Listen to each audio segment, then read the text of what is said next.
Iron, Silk and Salt. Episode 1. The Gathering Storm. A world cracks. The world was not dying slowly.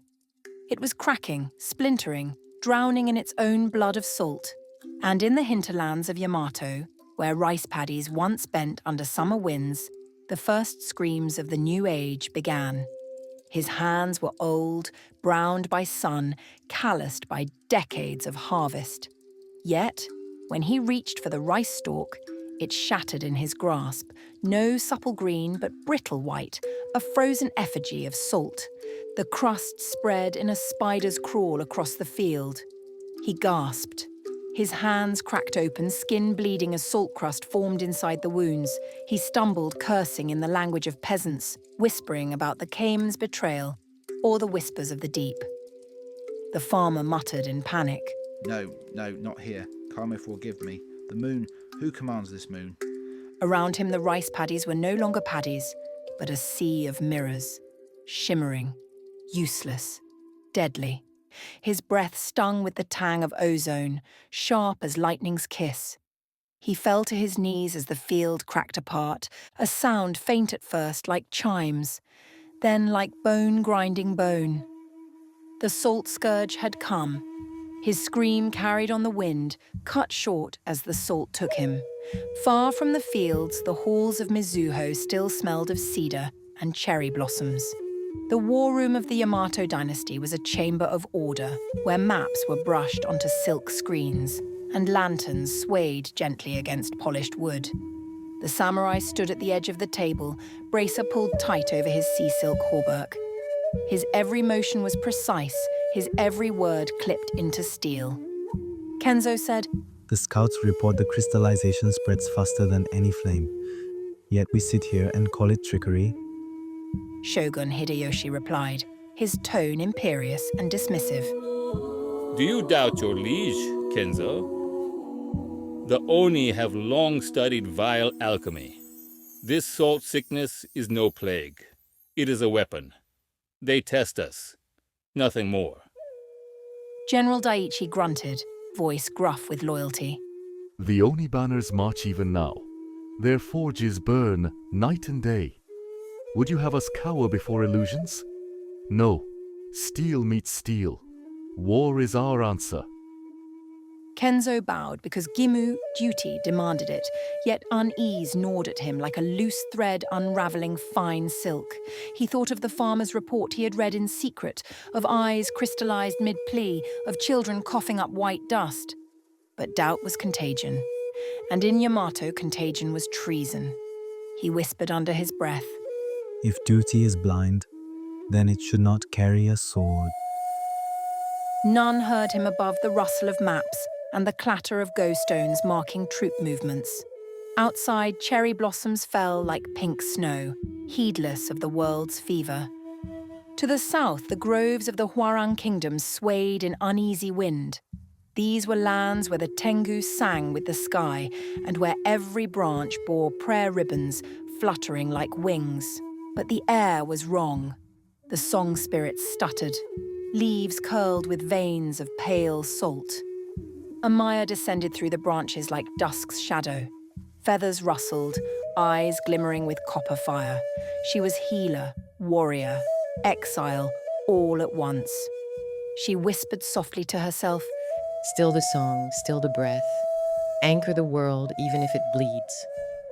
She knelt beside a shrine of wind-carved stone. The elders waited, their wings grey with age, their faces masks of serenity. One elder sage spoke, his voice trembling but proud.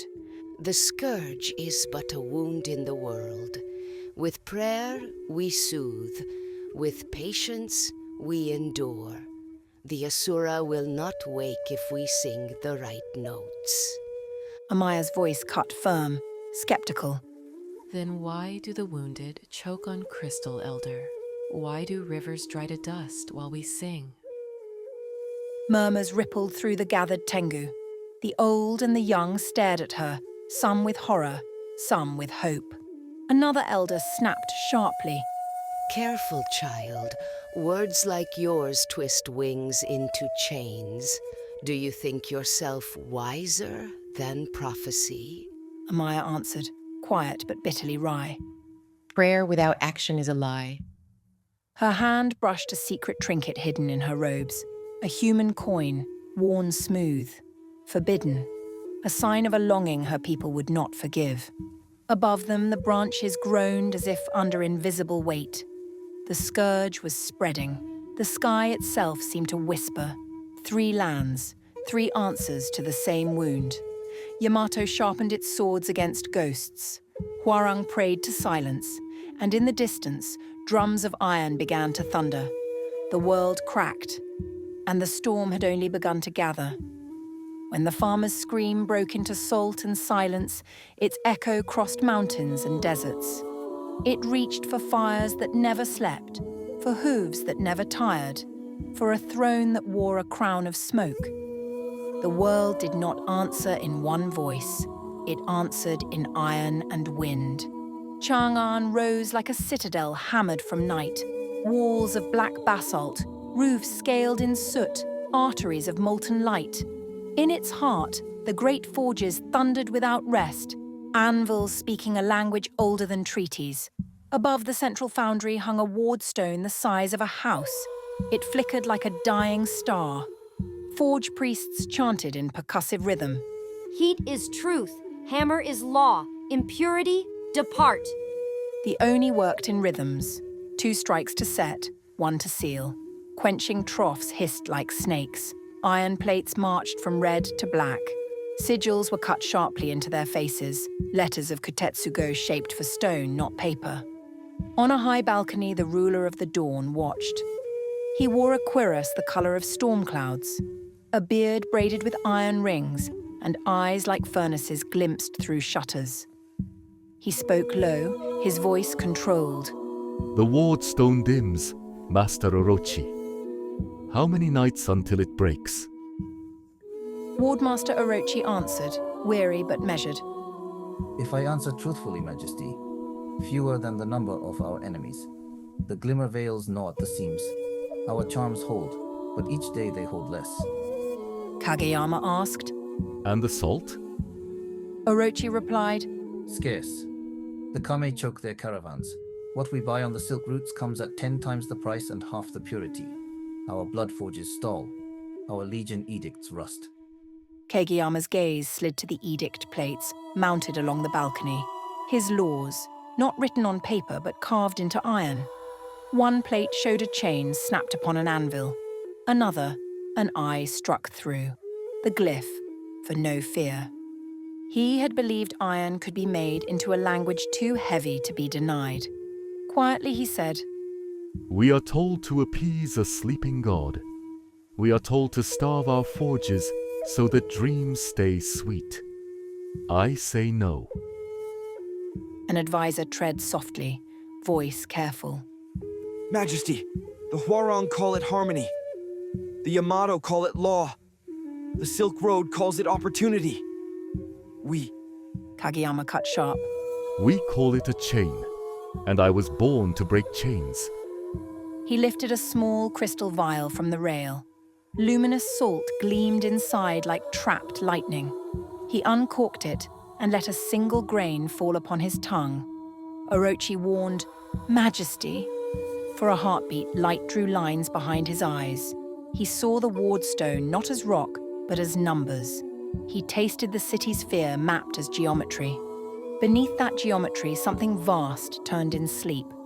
He closed his fist. The moment passed. Summon Captain Roku. Roku had never knocked softly in his life.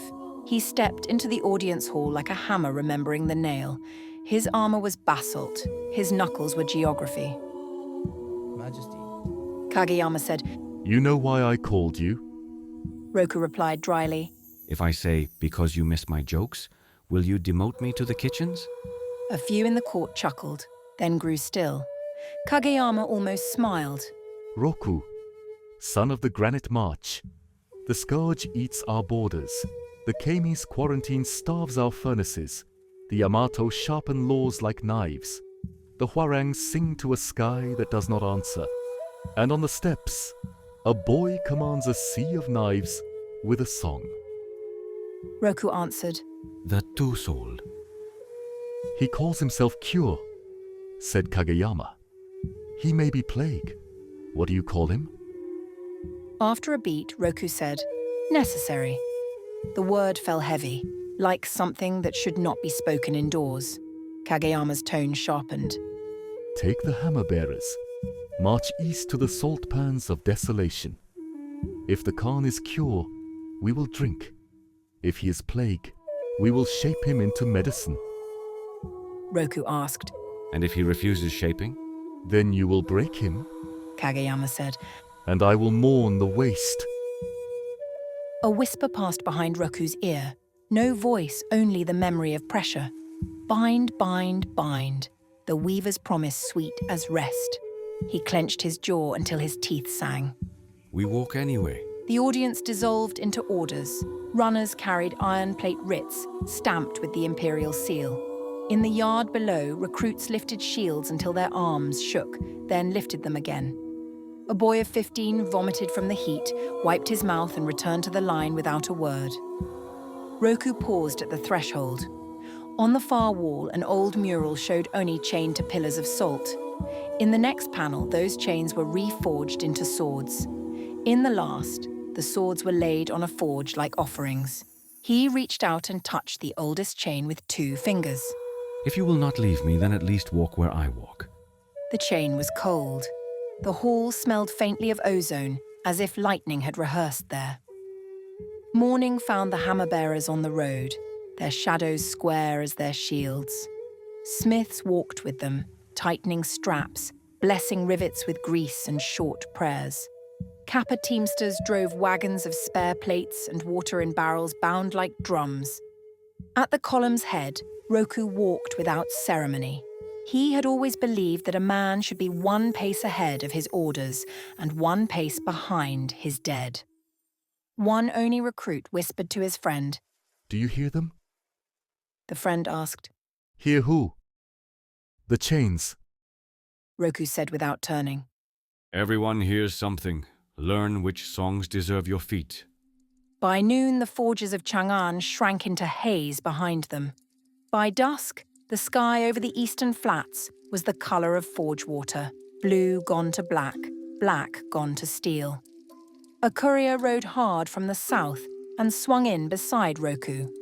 Message from the Silk Road captain, and a warning from the north. Read, Roku ordered. The courier spoke quickly.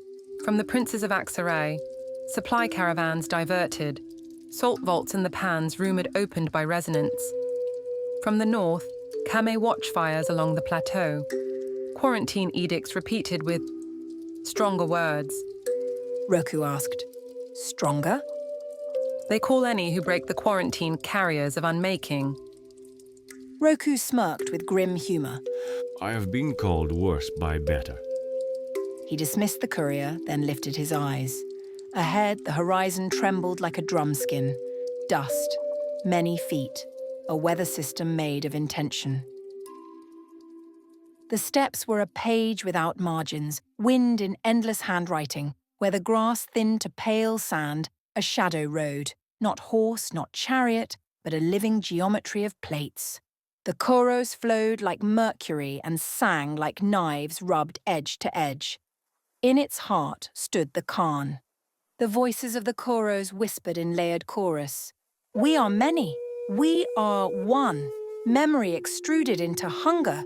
We taste impurity. We seek clean lattice. We carry him because he carries purpose. He wore armor that had never known hammer or seam. It grew where his will pointed. His eyes caught light oddly, as if someone had drawn thin sigils across his pupils. A vanara banner leader urged his horse forward, reins jangling with bone toggles carved with names. Boroch Ka boomed, jovial yet cold. Khan, the dunes give back our hoofprints. The cistern vaults at the ponds will give back salt if we ask with the right song. Our kappa ally says he has the pitch. From a wicker litter, a kappa engineer replied dryly, It is less song than argument, but yes. The vault seems our crystalline ignorance pretending to be locks. We can teach them to be hinges. The Khan's human voice was gentle. Teach. The chorus braided his words. Resonate, unlace, remember water. Borach-Kar eyed the armor that flowed across the Khan's shoulders like a tame storm and spat sideways, a soldier's charm. Tell me a thing, two-souled. When your sea of knives wraps a man, does he die, or does he become a shore? The Khan smiled, though the sigils in his eyes did not. Both can be true.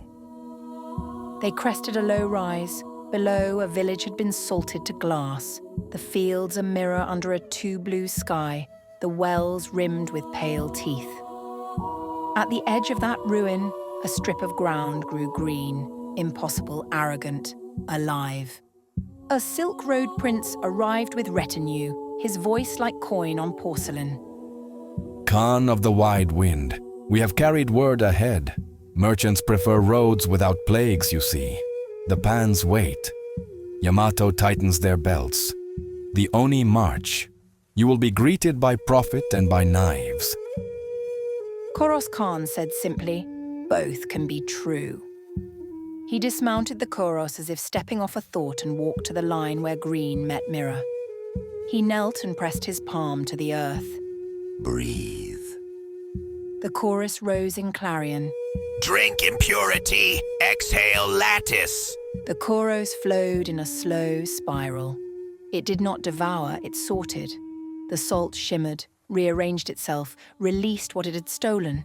The earth darkened like bread taking water. Grass stubbed through. A moth fooled by miracles fluttered and sat. The Silk Road prince stared as if the math of his world had been edited. This will make enemies of almost everyone. The Khan said, still kneeling. Then we will make allies of the ground. Borach-Kar half laughed, half swore. You speak like a poem recited to a burning field. The Khan stood. Mercy without remedy is exactly that. He turned, eyes on horizons none of them could see. When he spoke again, his voice carried without echo, as if the world had leaned in to listen. Send riders to every banner. Send word to every prince who listens more to grain than to gossip.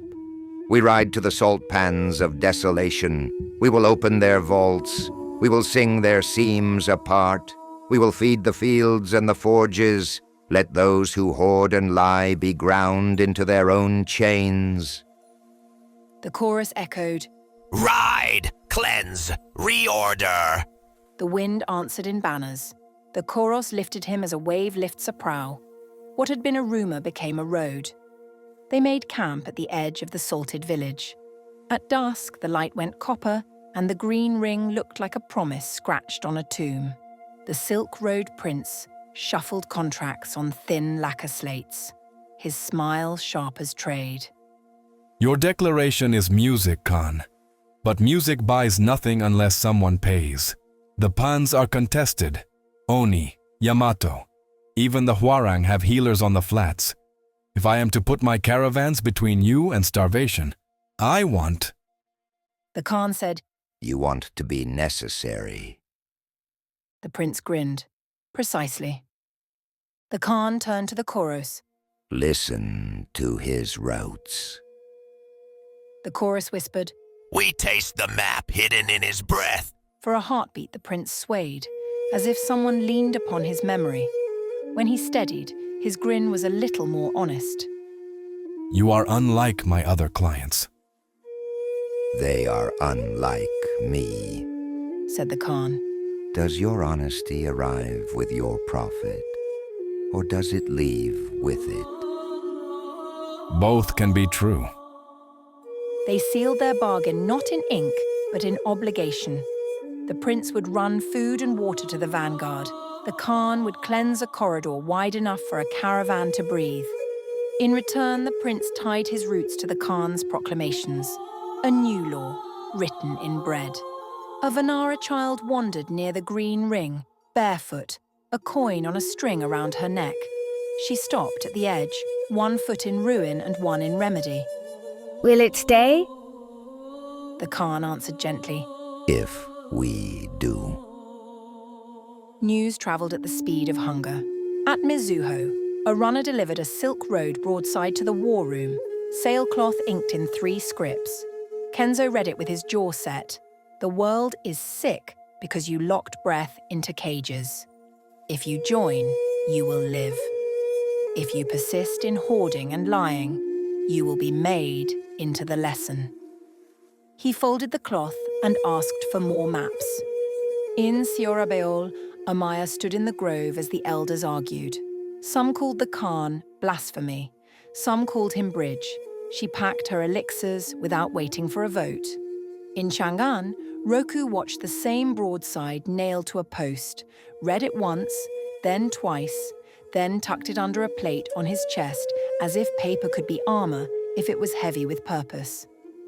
On the plateau, came lenses flashed messages down the mountain, patterns of light that meant quarantine holds and prepare to seal the passes.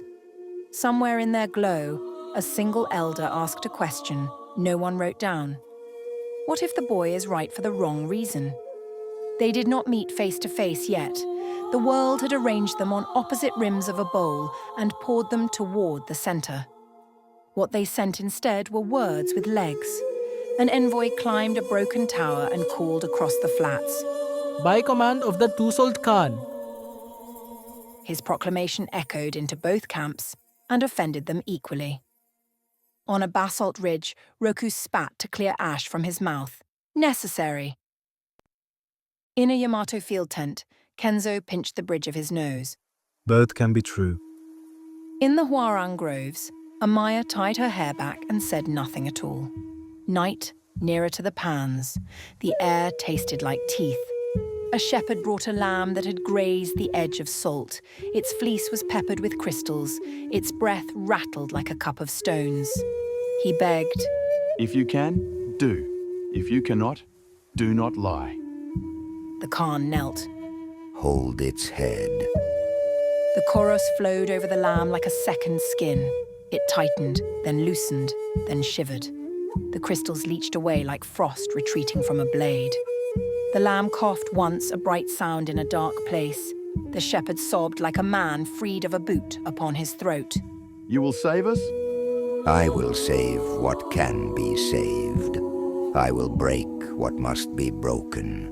Tell the truth to your neighbors before my enemies tell it for you. Borochkar muttered. You make yourself God and butcher in the same sentence. I make myself useful, said the Khan. The chorus purred. Useful, necessary, clean. On a dead stretch of road 2 days from the pans, Roku shared rice and pickled greens with his sergeants.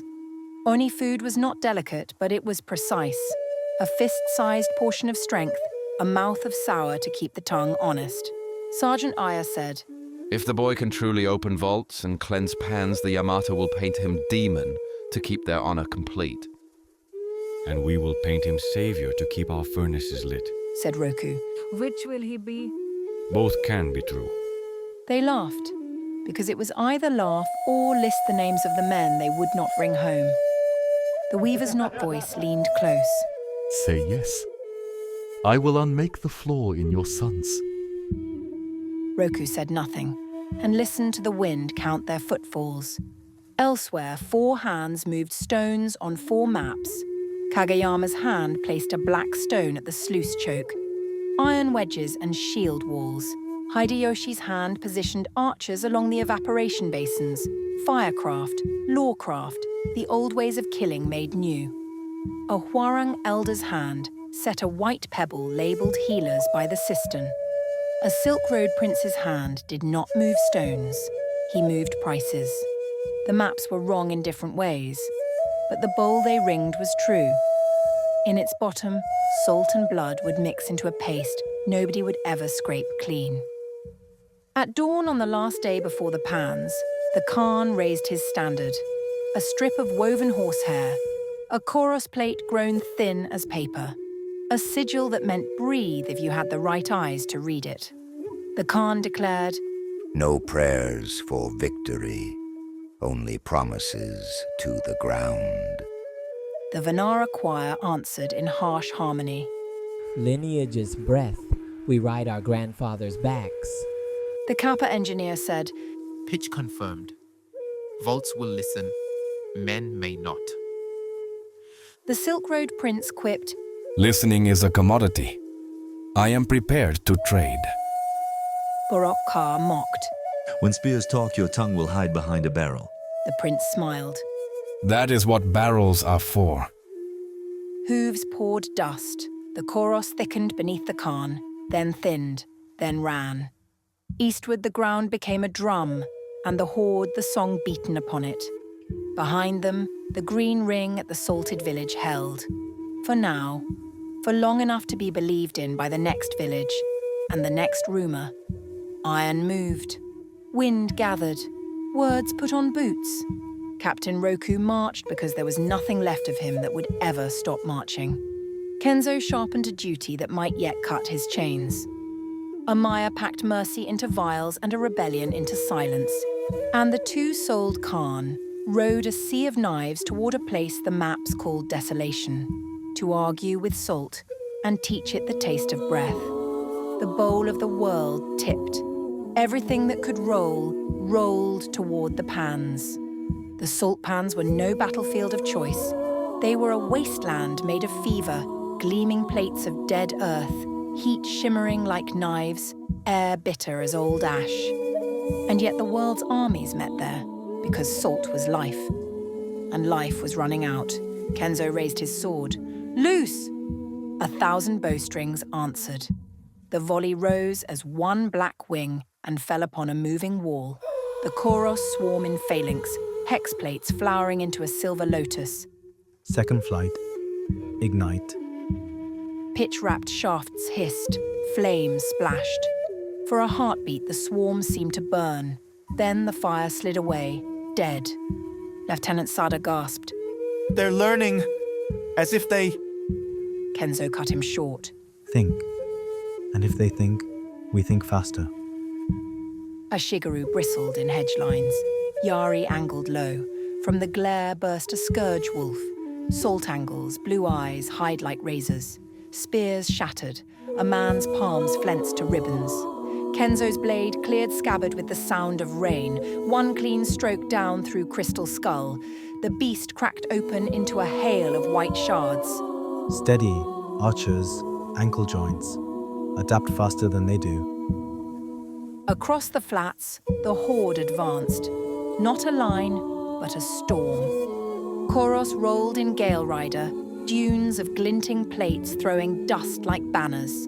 Behind thundered Oni in basalt plate, Vanara riders singing bloodline curses, Kappa engineers bouncing in their carts of glyphs.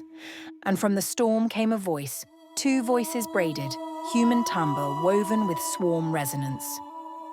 The world rots because you hoard and lie. We cleanse, you cling. Yield your chains, or be ground into them. Kenzo felt that voice in his molars. He gripped his sword tighter. Duty was cure, not fear. Into that furnace of dust and arrows fell a shadow with wings.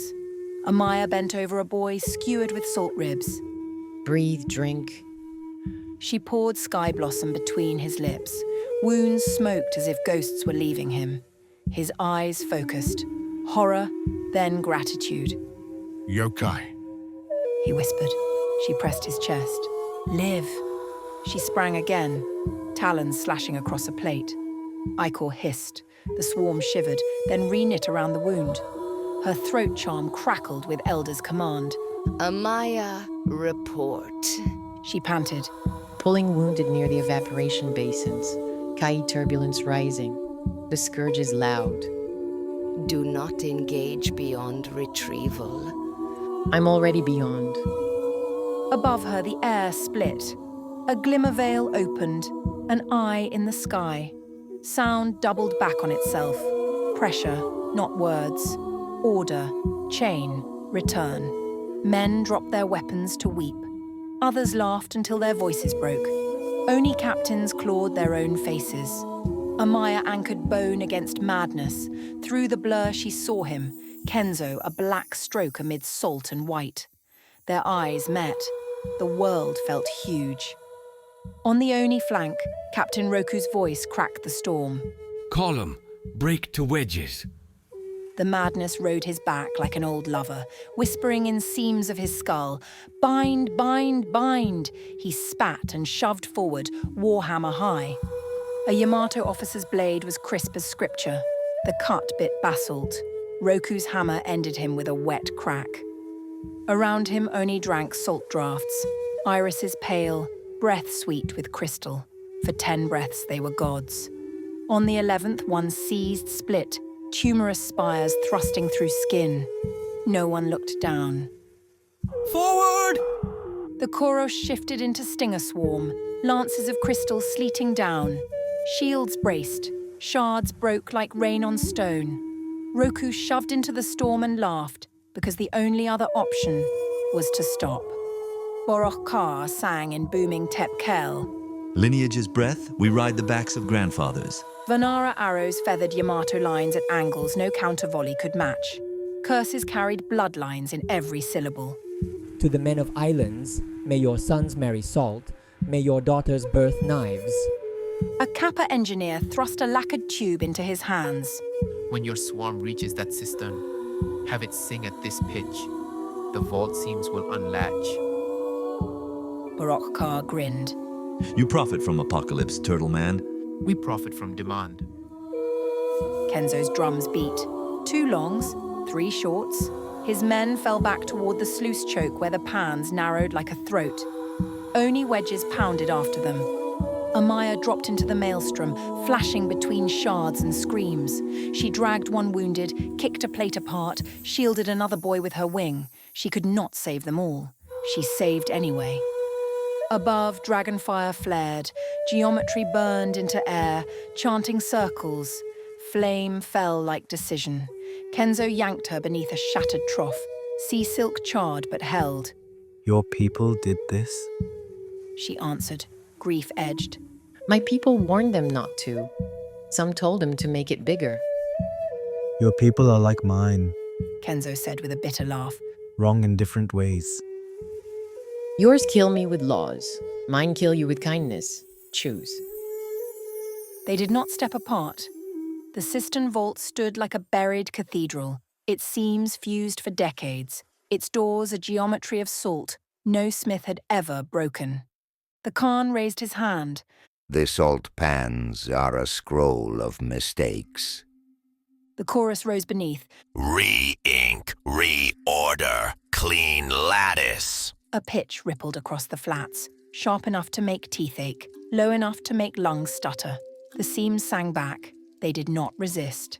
They unlaced. Locks that defied 10 years of siege. A Vanara banner leader gasped. Opened by a boy's song. The kappa engineer corrected him, quiet but proud. Not song. Argument. From within the vault poured light. Liquid, radiant, obscene. Luminous salt, piled in drifts like snowbanks, gleaming like the marrow of gods. They will call this sacrilege. The Khan whispered. The chorus answered. They will call this cure. He nodded. Both can be true. The smell of raw salt hit Roku like wine after famine. He wanted to kneel, to bury his face in it, to drink until his marrow sang. He wanted to smash every barrel so no nomad or silk-tongued merchant could touch it. He raised his hammer instead. Advance! An Oni youth stumbled beside him. Captain, I hear chains. So do I. Walk anyway. Roku duelled a samurai whose blade was crisp as scripture. He loved him for that clarity. Then he broke him. At the edge of his sight, a promise leaned close. Say yes. I will undo the flaw in your sons. Say yes, and peace will live in your marrow until you forget you ever lacked it. Roku spat, tasting iron. We walk anyway. The vault eased its breath as the chorus drank impurity, exhaling clean lattice. Soil remembered itself. Around the cistern, a ring of green wrote heresy on white stone. A Vanara rider whispered in awe. Grass in the salt. The Khan said, Send the envoy. The Silk Road Prince asked. And if he dies? Then we use another man, or another tone. His eyes found the sluice wall where Kenzo and Amaya stood back to back. The world seemed to like their shape. Useful, dangerous. He hoped both. Smoke thickened. From it stepped a shadow armoured in black palm, knife where a face should be. The obsidian hand. It came for Amaya with the certainty of gravity. Kenzo's steel kissed sea silk. The assassin folded like reed. Amaya blurred behind, talons driving deep. The killer sighed like a lover unburdened and fell, more shadow than flesh. They will come again. Kenzo panted. They always do. Amaya replied. So do we. Horns blew, not victory, not defeat, but something stranger. Enough. The Oni fell back in bruised columns, hammers slung. The horde eased like tide from jagged teeth. The Koros left their green ring, obscene, holy, undeniable. Silence arrived like a guest no one had invited. Men groaned, some prayed. Some checked rings to see if promises still circled their fingers. A Silk Road envoy climbed the tallest tower left standing. Sailcloth unfurled, inked in 3 scripts. Tep Kel in knots of lineage, Kutetsu in square anvils, Mizuho Go in brushstroke grace. To all who live, the world is sick because you locked breath into cages. The Koros purify what fear infected. We will take what must be taken, cleanse what must be cleansed, and feed what must be fed. If you join, you will live. If you resist, you may live after learning. If you persist in hoarding and lying, you will be made into the lesson. No one cheered. The wind snapped the cloth like a sail headed for a place no map had named. Kenzo said softly, We held nothing. Amaya answered, almost tender. You held each other. Sometimes that's the hinge. Night slid down. The pans cooled and sang with tiny voices, heat leaving plates, grief leaving men. In the vault, the salt dreamed of chains. In the cavern below, the Kame dreamed of keys. On the ridge, a Kitsune dreamed of masks becoming faces if worn long enough. In his tent, the Khan dreamed of a child who could taste impurity and tell lies from medicine. In a shrine, an Oni captain dreamed of an empty forge that still gave light. On the sluice wall, a Tengu and a samurai kept vigil. They watched stars and pretended not to hear the old world pulling at its chains like a restless beast, deciding whether to wake or die in its sleep. For one breath, when the wind shifted, the pans smelled like rain. Thus ended the first clash at the salt pans of desolation. Not victory, not peace, only the pause between breaths where the world gathers strength to scream again. In Mizuho, cherry blossoms fell across lacquered floors, but inside the war room, blossoms meant nothing. Shogun Hideyoshi struck the table. They pried open our vaults while our sons bled. They stole salt under our banners. This is no plague. It is only treachery. Proof. Maps shook under his fists. Stones toppled from the board. General Daiichi growled, eager for sanction. Then war, Shogun, as law demands. Kenzo spoke low, precise as a drawn blade. War demands more than law. It demands truth. Hideyoshi's eyes narrowed to knives. Truth is the blade in our hands. Doubt is rust. Do you doubt me, Kenzo? Kenzo bowed deep, duty cinched tight around his ribs. But when he rose, his eyes did not bow. His whisper was for himself. If duty is blind, then it should not carry a sword. In the mountain groves of Seora Beol, wind tangled with the elders' chants. Amaya stood among them, feathers still blackened at the tips. The elder sage lifted his voice, serene and stubborn. The Asura turn in their sleep. Our only hope is ritual, to soothe, to appease. Amaya's laugh cut like flint. Appeasement is surrender in silk robes. Children choke on salt while we sing hymns to the sky. Another elder hissed. You speak as if action could outpace gods. Amaya met his gaze, voice sharpened by loss. I don't want to outpace gods. I want to outpace graves. Murmurs surged. Feathers rustled like an oncoming storm. A young Tengu slipped her a folded charm. Not all of us are blind. Amaya tucked it into her bracer. For the first time, she did not feel alone. Chang'an's forges rumbled through the night. Sparks rose like false constellations. Emperor Kageyama stood before his council. The boy prophet breaks vaults, and the salt obeys. Then we will break him, or bind him. The world will not end on its knees. Not ours. Captain Roku listened from the shadows. The weaver's whisper still curled in his marrow. Say yes. But he clenched his jaw until it hurt. To his hammer-bearers he growled, We walk anyway. They laughed, grim and grateful. Their captain still chose walking, so they would too. On the steps, the Khan's camp sprawled like a living map. The Koros murmured in its sleep, a tide of plates glimmering under starlight. Borokka leaned close. You broke a vault no empire could. The world calls it blasphemy. The world calls it cure. Which will it be? The Khan's two voices braided into one. Both can be true. That night, he dreamed of a barefoot child walking salted ground. Grass rose in her wake, chains unmade into furrows, oceans boiled into breath. When he woke, his hands trembled with hunger that was not his own. In Aksarai, merchant princes reclined among jade screens and perfumed lamps. Ledgers covered more space than any map. One prince spoke with a grin of coin. The boy makes fields green with plague's bones. The Oni sharpen for war. The Yamato march in fury. To us, every scream is a market. Another frowned. And if the plague swallows markets whole? The first prince shrugged. Then we sell shrouds.